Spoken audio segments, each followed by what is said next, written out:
All right, Jason Gray, welcome back to the Jason Gray Show. Let's talk about just commodity prices, food prices, what I think is going to happen to this, and what I've sort of seen on some charts over the last few weeks. So let's talk about eggs.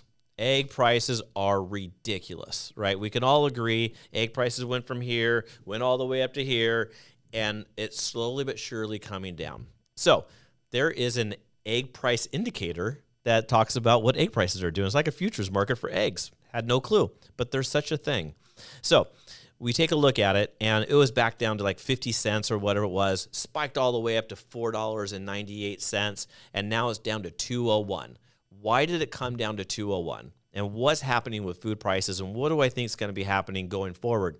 And I think a lot of it has to do with just people's simple economic profile that they're in right now. So if you look at the U.S. consumer and you look at the amount of money that they had savings during COVID and what they have now is absolutely shocking. The amount of money supply that they're holding on to is very, very, very small right now compared to COVID. Now, why did people hold on to so much money during COVID?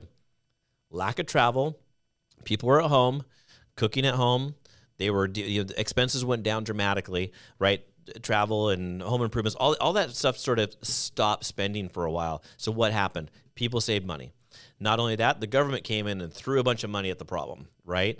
The people were able to do forbearances on their mortgages. There were so many things. People were able to get small business loans that were forgivable, and the money that was rolling around was literally ridiculous, which caused this inflation that we were all dealing with. Well, in the meantime, as that money starts going away, Federal Reserve increasing interest rates, credit card debt going up. Credit card debt was super low during COVID, by the way, because people brought their credit card balances down. So savings were going up, and then boom, everything starts to go down. So credit card balances on everyone's credit cards are maxed out right now.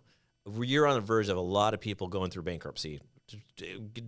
Trust me, it's happening here fairly soon. Then people's savings are going down dramatically. What does that do to our food prices? People have to make choices now. Do they eat only half the amount of food that they ate before? Do they take a discount on some products that they buy? Do they not go on a vacation? Then you add it on top of everything else what the Federal Reserve is doing, and you see all these large tech companies having mass unemployment.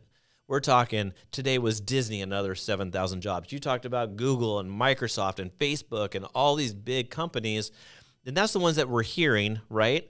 And they're laying a lot of people off. And so what does that do? That money then comes out of the market, and that just doesn't affect those employees.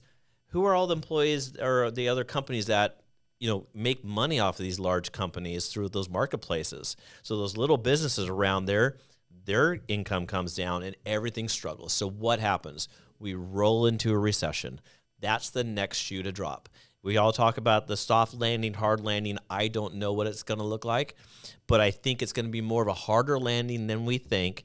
The Federal Reserve is talking about poising for another rate increase in March. We all think it's about 0.25%. I think that's the last rate increase that they're going to go through, by the way. Of course, my crystal ball. I love this crystal ball thing.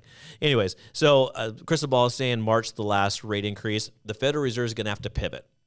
Now, when they pivot, that means that they're going to either stop increasing interest rates, or they're going to have to go the opposite direction and actually start lowering interest rates. Now, that might not happen until the end of the year, but that day is coming, and it's going to come pretty fast.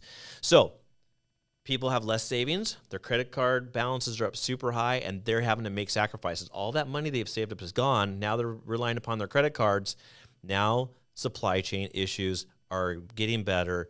There's less people buying. You take a look at gas prices. Everything is delivered via diesel trucks, and gas prices for diesel trucks are down to $4.26 a gallon or 25 cents a gallon. It was at $7 a gallon.